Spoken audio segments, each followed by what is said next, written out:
댓글에 어떤 부탁으로 인해서 그 종목 하나만 하기에는 너무 내용이 없고 그래서 전체 토탈 트는데 5G에 대한 이야기는 안 할 거예요. 퀄컴이에요. 첫 번째는. 저의 첫 번째는 그냥 퀄컴이고요. 인텔도 있지만 어쨌든 인텔 이야기는 너무 많이 해서 뺐고요. 시스코는 이야기를 안 넣었고 퀄컴부터 최근에 관심은 약간 퀄컴에 약간 이렇게 관심이 많아졌어요. 퀄컴 같은 경우 보시면은 여기 제가 써놓은 대로 이제 이 밀리미터파 이 대역 지원 솔루션을 얘만 유일하게 지금 세일즈하고 있죠. 팔고 있고 아시다시피 뭐 AP 설계 능력 면에서는 어디도 따라올 수 없는 그런 기업이고 여기 그림에 여기 24GHz부터죠, 그죠? 여기가 이제 밀리미터 웨이브, 그러니까 뭐 한국말로 파죠, 그죠? 밀리미터 웨이브. 그래서 줄여갖고 MM 웨이브 이렇게 이야기하잖아요. 요 영역대, 그죠? 요 영역대를 사용하는 거니까 보시면 그렇게까지 뭐 밀리미터 파 이야기하면 그렇게 좀 보면 좋을 것 같고요. 5G 스마트폰 쪽의 어떤 수혜는 첫 번째는 얘가 될 가능성이 좀 많지 않을까. 근데 뭐 통신 반도체 전문이다 보니까 반도체 쪽에 있어서는 약간 6위 정도 하니까 그렇게까지 높진 않지만 어쨌든 나중에 퀄컴을 자세히 하면 여기도 CDMA 부서하고 그 다음에 라이센스 부서하고 뭐 이렇게 두 개가 따로 나눠져 있잖아요. 매출이 나눠져 있어서 그런 것도 이제 좀 나눠서 보긴 해야 되는데 일단 뭐 오늘은 그런 쪽 하는 게 아니고 5G에 대해서 조금씩 진짜 짧게 이야기하는 거예요.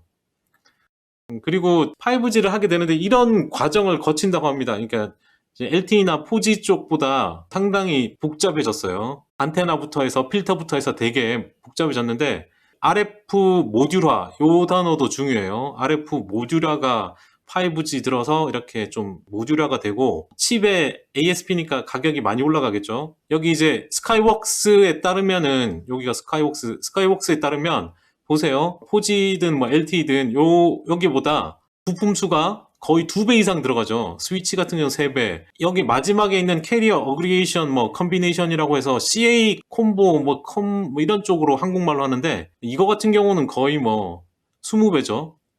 가격은 비용은 그래도 이렇게 모듈화를 시켜서 그런지 2배가 안 되고 약간 늘어나는 정도. 약간은 아니죠. 그래도 7불이니까 40% 가까이 비용 증가가 발생하잖아요. 부품에서. 그렇게 좀 이해하시면 되고요. 이 그림을 뭐 제가 어떻게 설명할 기도 없죠. 이게 많이 들어간다. 이렇게 보시면 여러 가지가 이렇게 이게 다 있어야 5G 이게 된다. 이렇게 보시면 좋을 것 같고요. 퀄컴이나 지금 설명하는 거는 약간 스마트폰에 좀 한정되어 있어요. 일반 5G의 어떤 다양하게 쓰이는 그런 쪽 내용은 아니고요.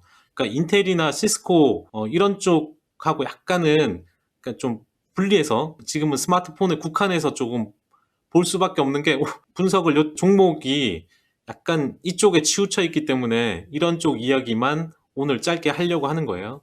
내용도 길지 않기 때문에.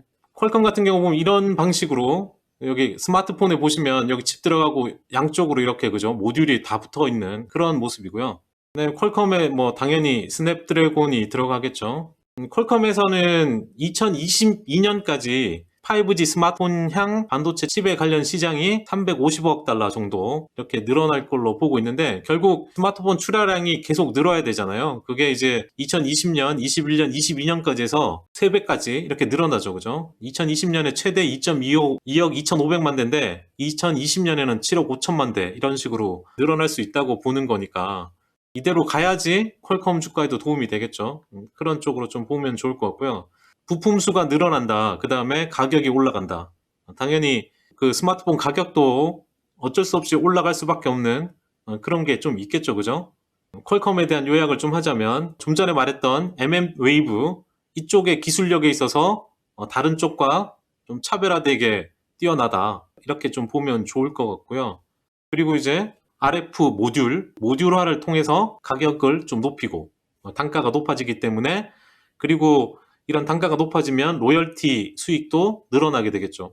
현재 포워드 EPS, 그러니까 향후 12개월 EPS 대비해서 PER도 뭐 한 16배니까 기타 IT 업종에 비해서 비싸지 않은 편이긴 해요.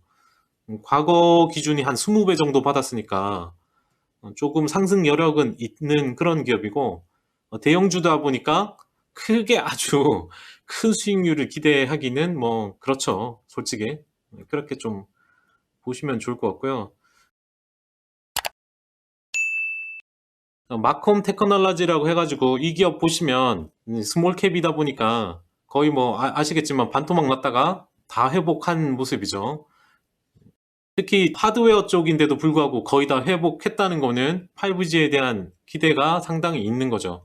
적정가치 이렇게 뽑아보니까 32불 나와요. 그래서 길게 보면 얘가 이 가격을 잘 못 넘기도 한 게, 일단은 하드웨어 부분에 있어서 실제 뭐랄까요, 그 실적이 안 나오면 미리 올라가기에는 조금 그렇고, 그 다음에 스몰 캡이다 보니까 지금 상황에서는 밸류에이션을 더 주기에는 좀 부담스럽다. 뭐 이렇게 좀 보고 있는 것 같고, 여기 보시면은 RF 이야기 했잖아요. 그죠? 5G RF 기술, 그러니까 새로운 RF 기술을 얘네가 보유하고 있다고 합니다. 그래서 상당히 관심이 많은데, 특히 이게 매시브 미모라고 해서, 미모가 뭐냐면 마이모, 미모, 뭐 어쨌든 멀티 인풋, 멀티 아웃풋이에요. 그래서 다중, 그 다음에 다중, 그죠? 다중 인풋, 다중 아웃이니까 한국말로.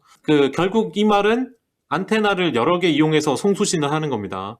5G에는 이런 모듈이 많이 들어가는데 이거를 기지국 안테나를 따로 세우지 않고 이 기지국에다가 다 한 번에 이렇게 할 수 있는 거를 말하는 것 같더라고요. 그래서 이게 많이 들어가야 되고요. 전송 속도는 이렇게 하면은 속도가 빨라지고 안테나가 마르니까 수신에 이제 제한이 없잖아요. 그래서 에러 발생 확률이 낮아지게 만드는, 다양하게 5G 하게 되면 기지국에서 스몰셀도 많이 달아야 되고 그 안에 또 많이 들어가기 때문에 이 장비들이 들어가는데, 결국 장비는 이런 스몰들은 기지국이 깔리고 많이 확대될 때부터 이렇게 좀 보면 좋을 것 같고요.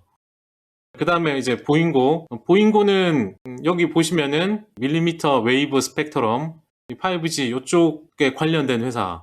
그러니까 5G가 아까 봤던 스펙트럼이 이제 고주파로 가다 보니까 거리도 짧고, 특히 어떻게 해요? 고주파가 되면 건물 그러니까 침투율이라 그러나요? 이렇게 전파가 들어가는 이게 낮아요. 그래서 외부에서 이제 이 전파를 증폭시킬 수 있는, 받아서 증폭시킬 수 있는 그런 게 좀 필요하거든요. 그래서 보잉고 같은 경우가 이 버라이전에서 이 5G 밀리미터파 이 증폭 네트워크 구축 발표했는데 여기랑 관련 있죠. 그죠? 여기 보시면은 한국말로 분산 안테나라고 말할 수 있는데, 디스트리뷰티드 안테나 시스템을 생산하는 업체. 그리고 얘는 적정 가치가 에비타가 나와요. 에비타가 얘네는 에비타가 마이너스가 아니에요. 에비타가 마이너스가 아니라서 에비타를 땡기면 19불까지도 땡길 수 있고요. 5년으로 하면 나머지 약간 평균적으로 보면 한 17불 정도 볼 수 있는 그런 기업이고, 그래서 지금 어제까지 13불, 12.98이니까 이 정도까지 올라갈 수 있는 그런 기업이라고 보면 좋을 것 같고요.